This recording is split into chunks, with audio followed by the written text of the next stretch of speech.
Hey guys, how's it going? Nexius here. Today I want to talk about the monk changes that occurred on Tuesday. So a lot of you guys have been asking me about my opinion on the monk changes. A lot of you seem to think these are nerfs. So why do you think they're nerfs? So let's take a look at the first reason. The way Blizzard words it is very, very poorly. First of all, they don't tell you what it used to be at, so you have to make an assumption. And second, just the way it's worded makes it sound like it was a nerf. So let's take a look.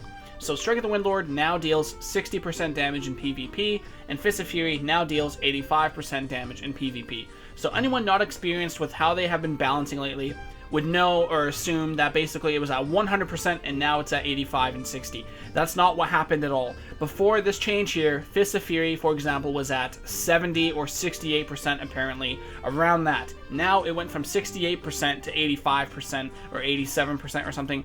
There's a template by Talby that says 87 and 68. So basically, Fist of Fury actually went up by 19%. That's a massive buff. So Fist of Fury received a lot of damage in terms of an increase. In terms of Strike of the Windlord, it went from 61 to 60. So a very, very small nerf to Windlord and a very nice nerf or buff to Fist of Fury. So this is an actual Windwalker buff for a couple of reasons.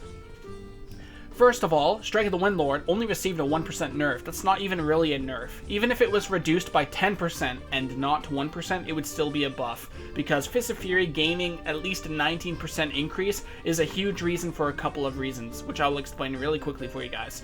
First of all, outside of Serenity, Strike of the Windlord, and Touch of Death, we don't really have any sustained damage. Rising Sun Kick, Tiger Palm, and Black Oak Kick, and even Chi Wave are just terrible. They're not that great. Sustained damage sucks. We have very good burst, but sustained damage sucks. Even with Fist of Fury, it wasn't enough to carry our sustained damage. So this buff not only buffs our sustained damage in that case, but also there are a lot of ways that we force cooldowns. For example, if you're queuing with a Destruction Warlock or a Frost Mage, what will happen is the Mage or Warlock will CC the healer, and they will either Chaos Bolt or Glacial Spike the kill target. You have to stun that kill target so they can't use anything. For example, if you are facing a warrior, you need to stun him with Fist of Fury so that they can't Spell Reflect or die by the sword or defensive stance, the incoming Glacial Spike or Chaos Bolts. That way they take full damage and there's nothing they can do. So that's the purpose of Fist of Fury. It's a good setup to stop them from using anything so your teammate can do a lot of damage. We're kind of like a support class. We hold them down and let our teammates beat the crap out of them,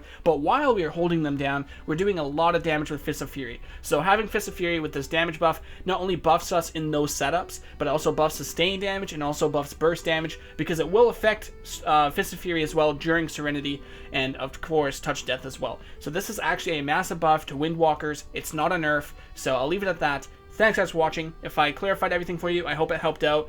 Let me know what you guys think about these changes, and I'll see you on my next video. See you guys.